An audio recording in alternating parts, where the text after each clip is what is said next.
morning, everybody. Today, all of we learn about compounds.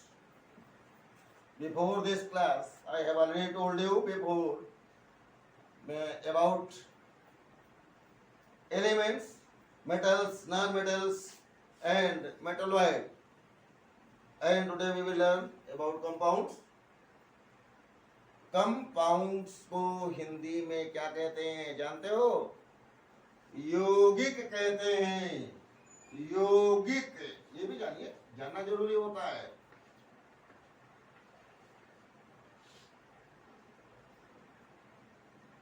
ये यौगिक क्या होते हैं?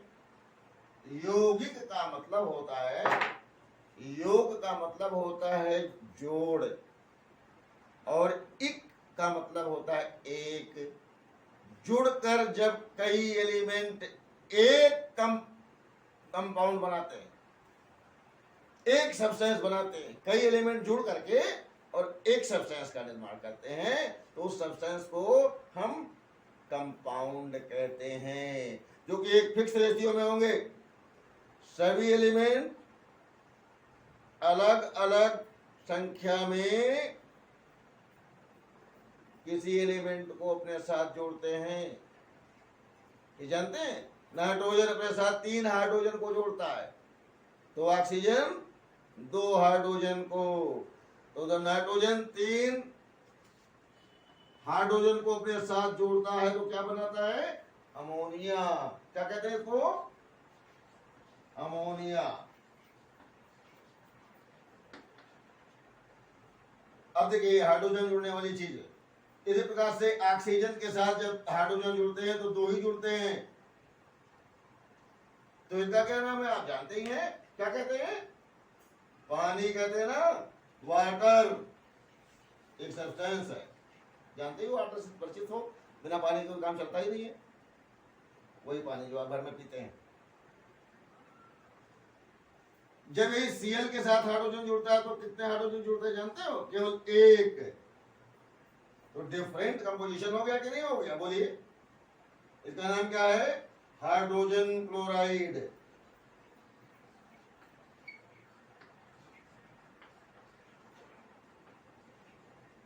और हम बेटे पहले भी बता चुके हैं आपको कि जब इस हाइड्रोजन क्लोराइड को पानी में घोल देते हैं ना, it is highly miscible in water.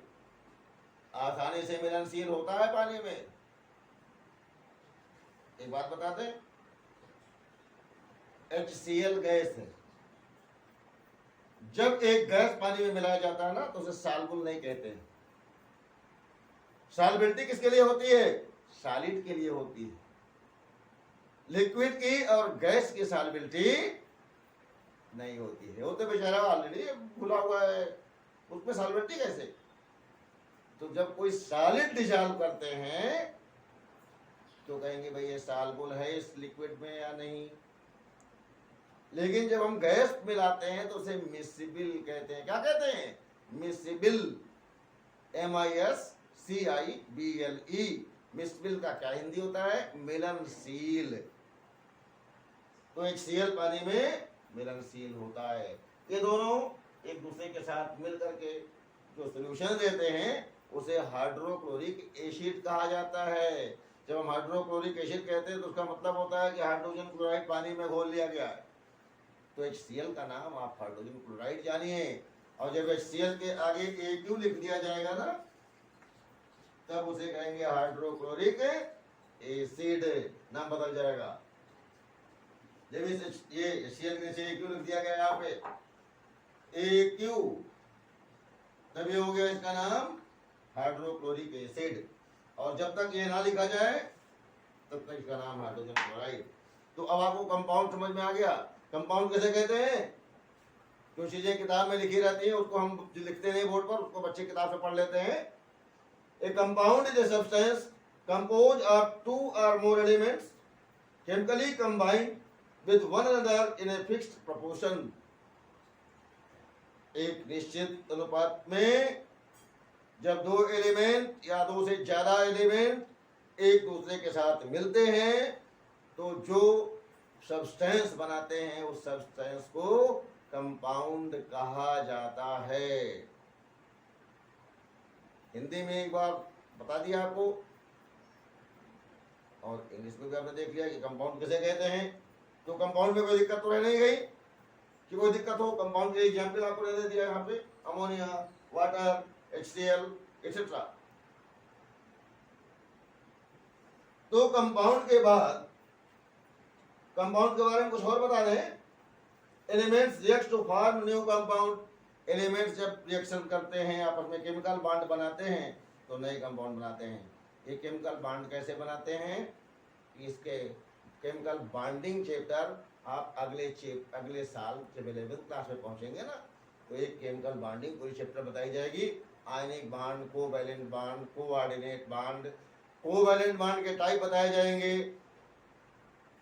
Polar, non polar, polar covalent bond, non polar covalent bond, sigma bond, pi bond, hydrogen bond, various type के बॉन्ड बताए जाएंगे। अभी आप ये जान लीजिए कि इन्हें सभी को हम कंबाइंड फॉर्म में केमिकल बॉन्ड बोल दे रहे हैं। केमिकल बॉन्ड्स एक कहां पर कौन सा बॉन्ड बन रहा है, इसी में से कोई बॉन्ड बना रहा होगा, ये सभी केमिकल बॉन्ड है। तो किसी एक बॉन्ड से जब दो इनमें से दिए गए किसी भी एक बॉन्ड से जब कोई भी एलिमेंट्स आपस में जुड़ते हैं तो जो ग्रुप ऑफ एलिमेंट्स है, अब उसको आप जैसे अपने भाषा में लिख सकते हैं कि ग्रुप ऑफ एलिमेंट्स,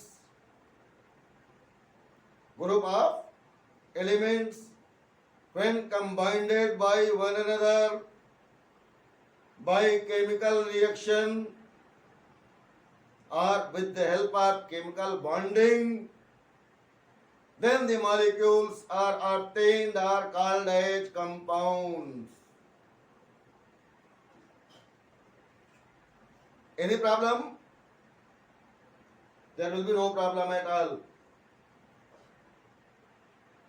अलग अलग बताया आपको कि अलग अलग जो कंपाउंड बनते हैं, देखिए उनमें जो रेशियो है वो अलग अलग होती है। Compounds of each new substance, नए सब्सटेंस होते हैं। लेकिन Cl कभी भी मिला, Cl के साथ कभी भी मिलेगा तो एक ही मिलेगा, O के साथ दो ही मिलेंगे। अब इसका मतलब ये नहीं कि हमेशा ऑक्सीजन के साथ जो जुड़ेंगे तो दो ही जुड़ेंगे। कोई दो वैलेंसी वाला जुड़ता है, जैसे कैल्शियम के साथ में एक ही ऑक्सीजन, कैल्शियम ऑक्साइड। अब ये कैल्शियम के साथ अगर Cl जोड़ देंगे ना तो Cl2 तो जुड़ेंगे, CaCl2। क्यों? क्योंकि आपने एक टर्म पढ़ा होगा वैलेंसी। अलग अलग एलिमेंट की वैलेंसी अलग अलग होती है। वैलेंसी क्या होती है बताइए? वैलेंसी क्या होती है? The number of electrons present in outermost shell, SHELL, of any element. The number of electrons present in outermost shell of any elements taking place in chemical reaction, chemical bond formation is known as valency. तो जो first group के element है उनकी एक valency है, second group के जो element हैं उनकी दो वैलेंसी है। Elements of first group HLINAKRBCSFR, hydrogen, lithium, sodium, potassium, rubidium, caesium, francium, ये सभी एक वैलेंसी शो करेंगे। BMgCSrBARA दो वैलेंसी शो करेंगे।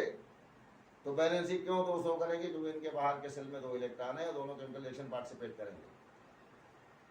मोर अबाउट सच जब वैलेंसी टॉपिक हम पढ़ाएंगे तो आपको हम बताएंगे कि वैलेंसी कैसे डिटरमाइन की जाती है। चलिए अगली बात बता दें।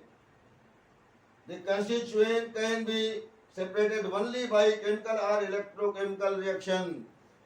जो कंपाउंड होते हैं, जब कंपाउंड बन गया ना, अभी जो H के साथ Cl जुड़ गया, H के साथ Cl को अगर अलग करना चाहते हैं तो या तो कोई केमिकल रिएक्शन कराइए तो Cl अलग होगा, या इलेक्ट्रोलिसिस करिए। इलेक्ट्रोलिसिस कैसे होती है? इलेक्ट्रिक करंट पास की जाती है, इलेक्ट्रिक करंट पास करने के बाद H प्लस अलग और Cl माइनस अलग चला जाता है। इस प्रकार से इलेक्ट्रोलिसिस होती है। देखिए एग्जाम्पल बता देते हैं। जैसे Cl है ना, तो ये 2HCl लिख दिया आपने, वो तो आप यहाँ बैलेंस करेंगे लिखते हैं। और इसका इलेक्ट्रोलिसिस कर दिया। इलेक्ट्रोलिसिस इलेक्ट्रोलिसिस कैसे करेंगे? पॉजिटिव प्लेट होगा और एक नेगेटिव प्लेट होगा। पॉजिटिव प्लेट को इसमें पॉजिटिव चार्ज रहता है और इस पर नेगेटिव चार्ज रहता है। तो जब इसमें Cl को आप तोड़ेंगे तो ये टूटेगा H प्लस के फॉर्म में, तो H प्लस यहाँ चला आएगा 2H प्लस, और ये जो Cl है वो Cl माइनस के फॉर्म में टूटेगा, तो 2Cl माइनस। ये जो पॉजिटिव चार्ज है ये नेगेटिव चार्ज को अपने पास ले लेंगे और ये बदल जाएगा Cl2 गैस में, और ये जो है नेगेटिव चार्ज को यहाँ ले लेगा, ये बदल जाएगा H2 गैस में। फिर से H2 और Cl2, जो पहले H2Cl2 थे वही आपस में मिल करके इस प्रकार से HCl का निर्माण करते हैं। और जब हम HCl को तोड़ने की बात करते हैं तो इस प्रकार से HCl टूट जाएगा। तो with help of chemical reaction कैसे कराएंगे तो टूट जाएगा, ये भी बता दें। आप हाइड्रोजन को अलग करना चाहते हैं, ये तो देख रहे हैं, तो अगर आप इसे अलग करना चाहते हैं तो क्या करिए कि ये HCl है ना आपका, तो इसको कैल्शियम के साथ रिएक्शन करा दीजिए। ये क्या बन जाएगा? CaCl2 बन जाएगा। देखिए हाइड्रोजन टूट गया ना, हाइड्रोजन फिर बाहर आ गया। ये तो दोनों एक साथ रहते थे, H के साथ Cl रहता था, H बाहर चला गया। तो इस प्रकार से केमिकल रिएक्शन हो रहा है। इसे केमिकल रिएक्शन कहेंगे, वैसे इलेक्ट्रोलिसिस कहेंगे।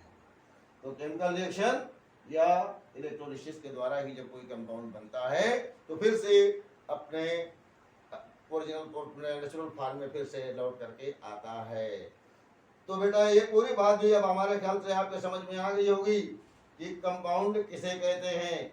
एक बात और भी बताते चले। हाँ एग्जाम्पल तो हमने देख ही लिया।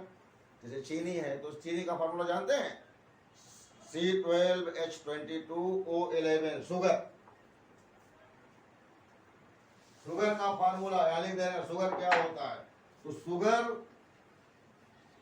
कोई आपने कहा कि शुगर एक कंपाउंड है, शुगर कैसे कंपाउंड है, कैसे कंपाउंड हो गया शुगर? फार्मूला जब मैंने कर दिया आप ये कहेंगे। तो इसका फार्मूला C12H22O11, इसे क्या कहते हैं? शुगर। यानी इसमें क्या पता चल रहा है आपको?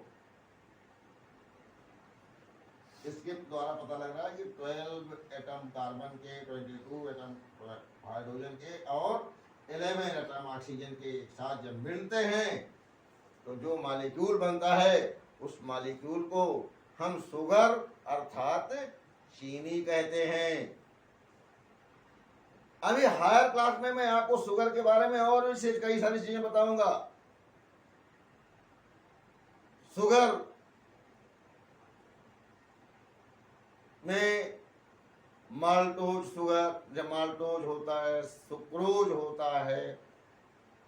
माल्टोज शुगर क्या होती है, सुक्रोज क्या होता है, लैक्टोज क्या होता है, ये भी आप है ये सभी देखिए। सबका मॉलिक्यूलर फार्मूला सबका यही होगा, लेकिन उसमें कुछ डिफरेंस होंगी क्योंकि आगे हम आपको बताएंगे। जैसे ग्लूकोज, फ्रक्टोज, गैलेक्टोज जैसी चीजें आएंगी। बहरहाल अभी छोड़ दीजिए, अभी आप छोटे से बच्चे हैं, 9th क्लास में पढ़ते हैं, इसलिए अभी उन पर आप मत लजिए। जैसे जैसे आप बड़े होंगे ना तो दे दे करके आपको उन क्लासेस के अकॉर्डिंग बताया जाएगा, मैं खुद बताऊंगा आपको। तो बेटा आज के लिए मैं सोचता हूँ इसी पर रोक दिया जाए, क्योंकि इतनी चीजों को आप दोहरा लीजिए तो फिर हम आपको कल बताते हैं ये जो एक्टिविटी दी गई है उस एक्टिविटी के बारे में पूरा, कि एक्टिविटी कैसे आप सॉल्व करते हैं। कोई प्रॉब्लम तो नहीं हो रही होगी, इतनी पहले तैयारी करिए, तो एक्टिविटी को हम कल आपको फिर से बताते हैं। कोई प्रॉब्लम नहीं? तो आज यहीं रोक देते हैं, फिर मिलते हैं अगले दिन। थैंक यू वेरी मच, धन्यवाद।